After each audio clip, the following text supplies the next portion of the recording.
داویا سال 2025 و آمارین جربجور لگلک واراندا بلاف دبن بولنبرگجی توایا ثروت 25 مالباتین هری دولمن یه جهان بلاف کریا که گشتی 2.9 تریلیون دلاری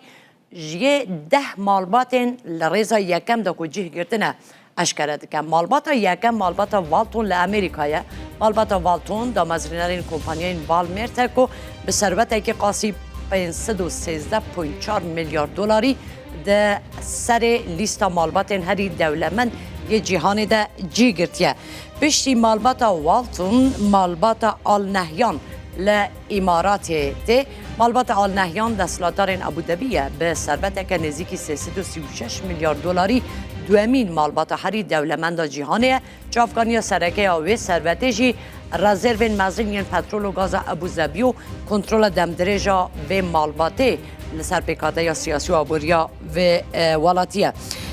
ریزا سیم دا مالباتا آل سعودیه لعربستان سعودی تیکو به ثروت که بقاسی 213.6 میلیارد دلاری و که سیمین مالباتا هری دولمند جهان ده جمارتن در ریزا چارم دا مالباتا آل ثانی لقطره مالباتا آل ثانی دستلاتدارین قطره به ثروت که 199.5 میلیارد دلاری در ریزا چارمین دایه و لگوری سال را بهوری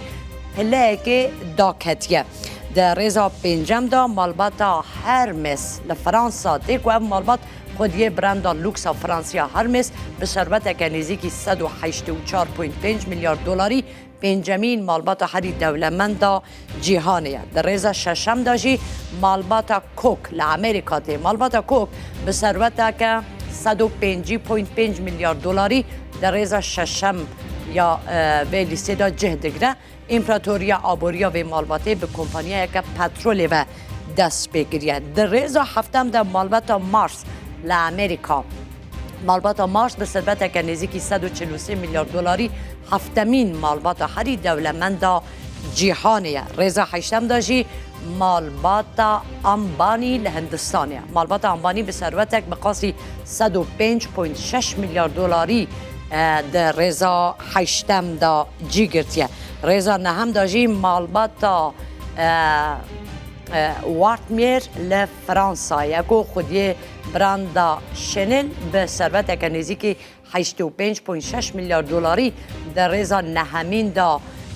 جهدگره و در ریزا دهم داشی مالباتا تومسون لکانادا و او مالباتا به ثروت که قاسی 82.1 میلیارد دلاری در ریزا دهمین مالباتین هری دولمند جهان ده جه گرتیه و که بنگه ها ثروت ویجی بدگره سال 1930 دماکو روی تومسون به کرینا قرقولک رادیویی اسکه رادیویی دست به چالاکین مدیایی کرد